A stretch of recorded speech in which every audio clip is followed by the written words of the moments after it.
Good afternoon, ladies and gentlemen. Shalom. I'm David Mencer, Israeli government spokesman. It's Tuesday, the 18th of June, day 256 of the October 7th war, when the Hamas army of terror invaded our country and carried out their appalling atrocities. Israel insists that the war in Gaza will not end until all of its goals are met. The return of all 120 hostages, dismantling of Hamas's governmental and military capabilities, and removing the terrorist threat. The precise framework proposed by Israel during the negotiations maintains this principle while establishing conditions for transition between the stages.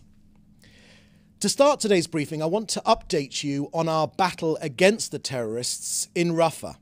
Skillfully, systematically, in stages, with precise intelligence, we've been taking apart Hamas in Rafah for the last month.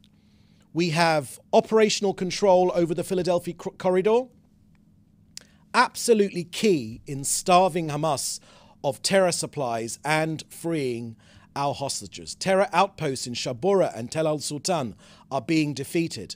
Intense operations over the past week mean operational control of the area known as the NPK neighborhood, both above and below ground, often with close quarters combat. We've eliminated hundreds of terrorists, hundreds of tunnel shafts. We've located upwards of 25 tunnel routes. The Hamas Rafah brigade is being dismantled. And in central and southern Gaza, our troops are eliminating terror cells, finding large weapons caches, AK-47s, grenades, again with close quarters combat. An Islamic Jihad sniper cell eliminated, with our Air Force and Navy making many targeted strikes supporting our troops. Yes, this war has exacted a heavy price, but the achievements of this campaign are many. To the north now, yesterday the IDF eliminated the terrorist Mohammed Mustafa Ayub. He was a key operative in the rocket and missile department of the NASA unit of the Hezbollah terrorist army in southern Lebanon. From southern Lebanon, Ayub was key in terror attacks against Israeli communities. We say again, whether through diplomacy or by military means, we are impeding Hezbollah's military buildup.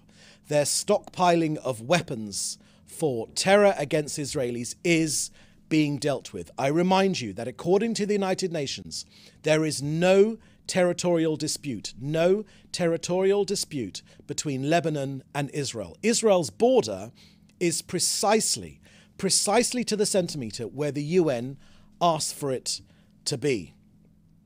The state of Lebanon and Hezbollah, under the guidance of Iran, bears full responsibility for the deterioration of the security situation in the north, in violation of UN Security Council resolutions 1559 and 1701. As we say, whether diplomatically or militarily, one way or another, we will ensure the safe and secure return of Israelis to their homes in northern Israel. That is not up for negotiation.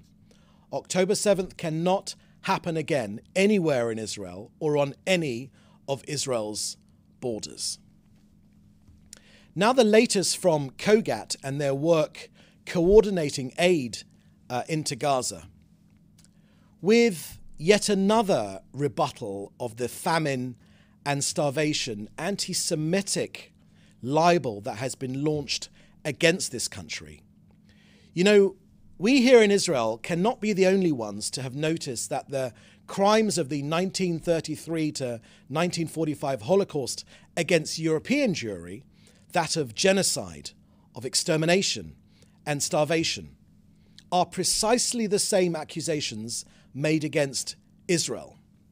The very words that describe Jew killing, genocide, extermination, and starvation are used against the world's only Jewish state, at the UN, at the ICJ, and the ICC.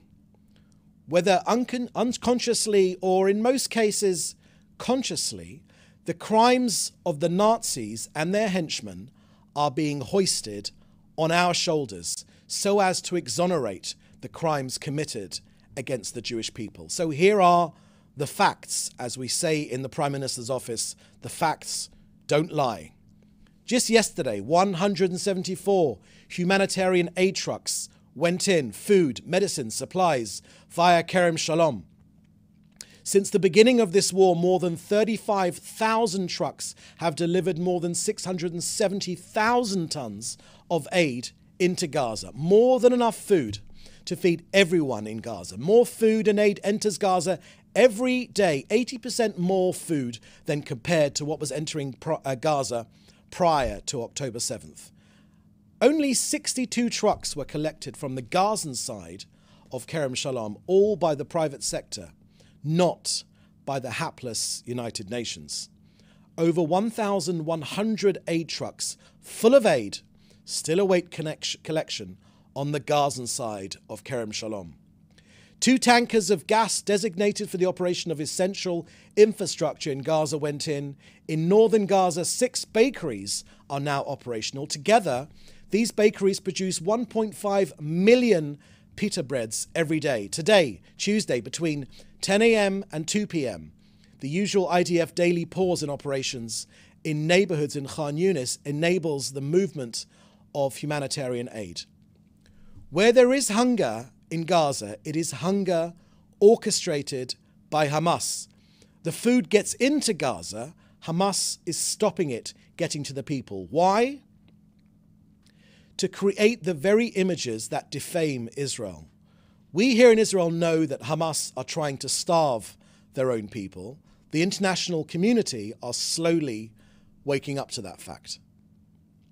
So that's the end of our briefing today. I will now take your questions, which you should put in the chat with your news outlet. Thank you very much. The first question is from Joel Pollack at Breitbart News. Has Israel considered publishing a message or a speech addressed directly to the Lebanese people, appealing to them for peace? Thank you very much for that question, Joel. We'll certainly take that suggestion and feed it back here. We have in the past, as you know, appealed directly to the Iranian people as set apart from the Islamo-fascist regime, which unfortunately they have to live under. We have in the past addressed Iranian people directly. So thank you for that suggestion. We appreciate it. The second question from Joel Pollack is, why is all the focus on Lebanon when the real decisions about whether to attack Israel are being made by Iran? Thank you for that question, Joel. Absolutely correct. We're under no illusions here that it's Iran which is driving all of the conflict in this region. Every time Iran gets involved in any state, they become a failed state. Lebanon is unfortunately a very good example. It is Iran that is facing us. They are orchestrating the terror against us on 7 fronts, from Gaza, from the West Bank, Judea and Samaria, from the north, from Lebanon, from Syria, from Iraq, and from Yemen, and Iran itself. All of them are being run by Iran. So you're absolutely correct. As we always make clear here, it is the Iranian-backed, Iranian-guided Islamo-fascist regime which is orchestrating this terror against us. They want to destroy this country. They say it very, very openly. And the thing is, Joel, when they say it, we believe it. Experience has taught the Jewish people that when Islamo-fascists or any Jew hater says that they want to wipe Jews off the face of the earth, we should believe them. And we here in Israel do believe them. Next question from Louis Boudouin-Laumann from Agence France-Presse. Firstly, what did the Prime Minister and Amos Hochstein talk about yesterday? Thank you very much for that question. As I've made clear in this briefing, Louis, we are very, very clear that either by diplomacy or by military means, we want there to be a resolution for our citizens in the north. Don't forget that Lebanese citizens Lebanese citizens have been displaced from their homes as well because the Iranian-backed Hezbollah has embedded themselves and is firing from their villages. So that discussion was very much mirrored in the briefing which I just gave you. Secondly, media reported that the Prime Minister invited families of those killed in captivity in Gaza to his house this Thursday. Have any of them responded positively? Have any responded negatively? Thank you for that question, Louis. I haven't got any update on that whatsoever. But just to say that the issue of the hostages, both the living and sadly who have already suffered and been killed by Hamas, is extremely important to all the people in this country, extremely important to this government, of course, and it's the main key aim of all the work the IDF is doing in Gaza and all the work this government has set out to destroy this terrorist organization, to bring back our hostages. All of our work in Gaza is precisely for that purpose, and we will bring them home. We will bring them home. Finally, another question from Jim Williams from Zenga News. David, each day you have the sad duty of standing at the podium and compassionately announcing the deaths of the brave IDF soldiers who have died in battle. Do you have an estimate of how many active duty members of the IDF are presently fighting in Gaza, as well as on the northern front? Thank you for that question, Jim.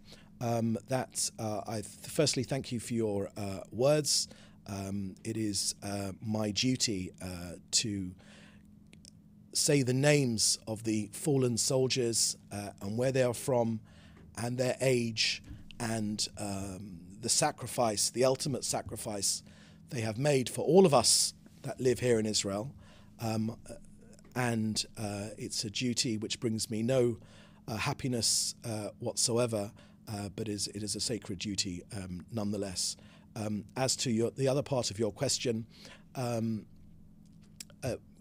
that's a sort of a question which probably the IDF would be better placed to answer for those precise details of IDF deployment at the current time, both in Gaza and up north, and also in fighting terrorists in Judea and Samaria. Question from Hannah Julian of the Jewish Press. Khan News reported today that 2 Hamas battalions have been held in reserve and integrated into Gaza's civilian population for the purpose of reasserting control over the enclave on the day after, when the war has ended. Is the government aware of this, and do you have any comment? Thank you very much for that question, Hannah. We do, of course, know that the Hamas terror organization, which carried out and continues to carry out the most awful crimes against humanity, not least holding our hostages, which is a crime against humanity every second which they are being held. The terrible crimes which they committed on October the 7th, and the terrible crimes which they wish to commit upon us again and again, if given the chance. We know that Hamas will there is no low to which they will not plummet to in terms of their hatred of Jews. We understand this fact, and we are learning very, very quickly through the army strategy already over the last 8 months about how to battle and how to defeat Hamas. We feel that we are doing an excellent job. Our soldiers are bravely and boldly taking apart this terror army, and we are being successful, and we will win this war, simply because we have no other choice. We have only one homeland. Hamas wish to kill every Israeli, every Jew, and every Jew on the planet, and they're also against, like their Iranian backers, every democracy, every freedom-loving nation in the world. And we are on the front line of this terror, and they will be defeated. Thank you. Question from Mark Weiss from Khan Radio. Can you rule out the possibility that hostages were taken via the tunnels into the Egyptian Sinai? Thank you very much for that question, Mark.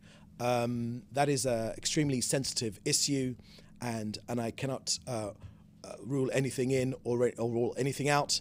and therefore I cannot give you any further information on that question in particular. Now the last question, that was the last question. Okay, so thank you very much for joining us here today. We'll have another briefing for you tomorrow. Please do stay safe. And in the meantime, thank you very much for joining us. Thank you. Bye-bye. Thanks for watching. Drop a comment below. Don't forget to like, share, and hit subscribe to stay updated with our latest content. Until next time, stay informed and inspired. This is Dejobnik signing off.